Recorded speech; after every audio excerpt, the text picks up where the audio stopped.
Hello, my name is Philip and this is for Phrasal Verbs. In this video I'm going to be talking about phrasal verbs that can be used in business situations, but they can also be used in other situations too. They are follow up, iron out, kick off and weigh up. You can see that the times that they start on the your left, my right, along with the times that the quick quiz and comment practice start. Use YouTube's chapter dividers to jump there directly, but you can also use the quick links in the text description. So let's get started. Follow up, separable and transitive, and it means to increase or enhance the effectiveness of something by doing a secondary action, by a further action. So let's look at my sample sentences. Sally likes to shake hands with clients when she agrees to follow up the initial meeting with a proper presentation. Jack often followed the group meeting up with a one-to-one meeting. Let's look at the real world examples. This is from Blood Thunder. The best way to follow up a good workout is with a quick catnap. Catnap means a short sleep to recover. Next one is from Stephanie M. I know people always say to follow up on applications, but listen. With my internship, I was made an offer on the spot, meaning immediately. When I called to follow up, because they said most people just send their application and resume and never follow up. So 3 times there. And what she did was she called the company. That action of simply calling the company was the following up. Iron out is separable and transitive, and it means to agree something through discussion and or compromise. Now, imagine that you have a sheet, a piece of material, and it's not perfectly smooth. You take your iron and you iron it. You make everything smooth. And that's the idea that we're trying to express here, that within a negotiation, there are things that aren't quite agreed, aren't quite smooth. So what you're trying to do is you're trying to make everything agreeable to everybody. Let's look at my example sentences. Sally spent over 3 hours ironing out the final disagreements. Jack likes to iron the details out in smaller meetings. Let's look through the real world sentences. All right, this is from Hayley Fleeton. We have really appreciated the live lessons today. All the teachers and students worked so hard to iron out any issues and set the ground rules for further lessons. The ground rules are the things that everybody agrees upon. So what they're saying here is that there were some issues and they worked to solve those issues.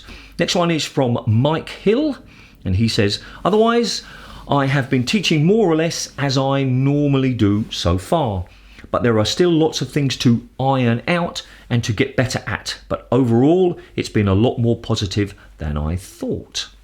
So this person is again saying there are small issues with the process or the procedure for his teaching. Possibly it's online, but they're going to solve those particular problems. They're going to find the things that they don't agree on or the things that aren't working properly and work to improve them. Kick off. Kick off is separable and can be transitive or intransitive, and it means to begin or to start something. Now, if you are a person who enjoys sport, you probably have heard this when we talk about football, association football, and in fact American football and in rugby and in lots of other games where you actually kick the ball. The kick-off is the first moment that the match starts. So this one has come from sport and we use it in all sorts of situations, but especially business. Let's look at my examples.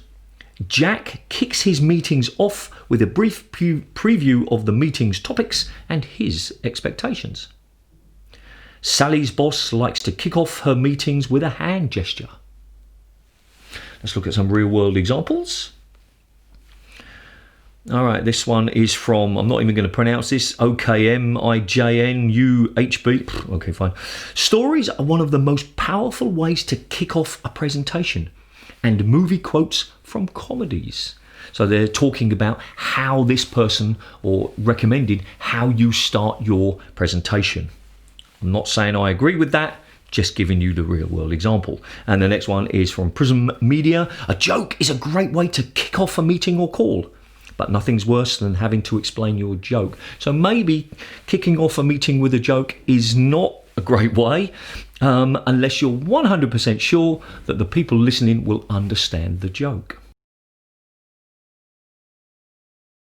Weigh up is separable and transitive, and it means to consider the good and bad aspects of something to make a decision about it.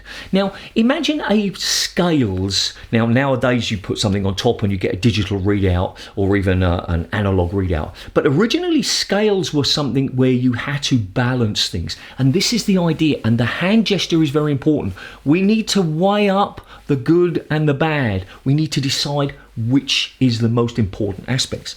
So let's look at some real world, my examples, sorry. There is always lively discussion when Jack and his team weigh up the options. Sally likes to have data projections when she weighs up the choices. Now, it's not just about making decisions, it can be about making opinions about people. When you see somebody for the first time, you weigh up your thoughts about them. Well, this person is dressed very well and speaks very well and presents the information, but what they're saying doesn't seem particularly true to me or important. So you weigh up how you feel about something. Let's look at some real world examples. This is from Dean, and it says, "Thanks, just something that been on my mind for a few years, and now think about time to do it. Just need to weigh up the cost of parts or just buy one already done." So this is a really good example. He's saying, do I buy the parts and repair something myself or fix it in myself, or do I buy one that's already been repaired or is brand new? The cost of a brand new one is more, for example. The parts are cheaper, but it takes me longer to make it, or I might not have this skill or ability. So you're balancing this idea. And then the next one is from Dr. Zoe Hyde. "That's beyond my expertise to comment. It would need further study to weigh up the benefits and risks." And you've got the risks and the benefits. Well, time for the quick quiz. How much do you remember? Let's find out.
Comment practice is, as always, for you to write one long sentence or short paragraph for each phrasal verb. They don't have to be connected to one longer story, but considering they're all based around business, it's quite possible that you could do that. Post them in the comments and I will review them and let you know my thoughts. As always, thanks for watching. This is a subscription button. Please consider subscribing. This is a playlist of other phrasal verbs that you might find interesting, and this is a video that YouTube thinks will be interesting for you based on what you've been watching recently. And remember, do something every single day to improve your English. See ya.